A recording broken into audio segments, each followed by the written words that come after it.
So for the Nutshell guitar solo, there was a also pretty simple rig. It was just the Epiphone Les Paul Prophecy into the Friedman JJ Jr. with these tone settings that you see in front of me.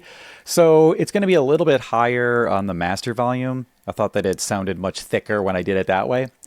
But because of that, I actually pulled the bass out entirely. This amp still has a lot of bass even with it at 0, which is kind of a cool quirk of the circuit, as well as presence and treble being pretty high up, mid, kind of high up as well.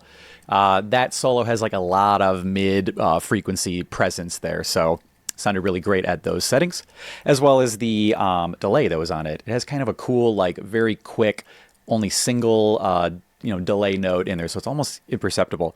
To get that, I used the UA Starlight Echo Station, and I had, again, very low feedback and very low mix, just so it's just like barely in there to give it a little bit of a body. And that was the core rig for the Nutshell solo. So for the Nutshell backing track, you might notice there's some very prominent chorus bass on there, and I really wanted to nail the original album's tone on that.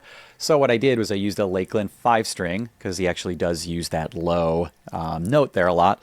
So I used a Lakeland 5-string into the orange bass butler, and this is a bi-amp bass preamp, and the reason why I wanted to use something like this was so I could blend in the clean tone with a little bit of grit in there, and this really nails it. So use the orange bass butler into the UA Astra modulation machine for the chorus tone, and it was a kind of a cool 90s chorus bass sound. So it was like super low mix again, super low depth, and just to give it like a little subtle warble in there and make that 5-string really pop. So that's what I used to get the bass tone.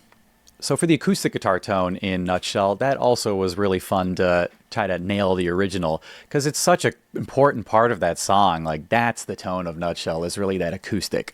So what I used is my Oregon Series Breedlove. It's a Dreadnought acoustic, and it has a really great pickup on it.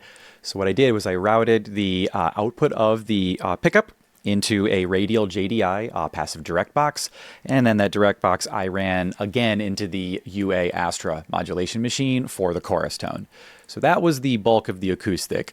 To give it some more fullness though, I ran a Lauten LA220 large diaphragm microphone and kind of blended that in just subtly enough to kind of make the acoustic track come to life. So that is what you hear on the backing track here.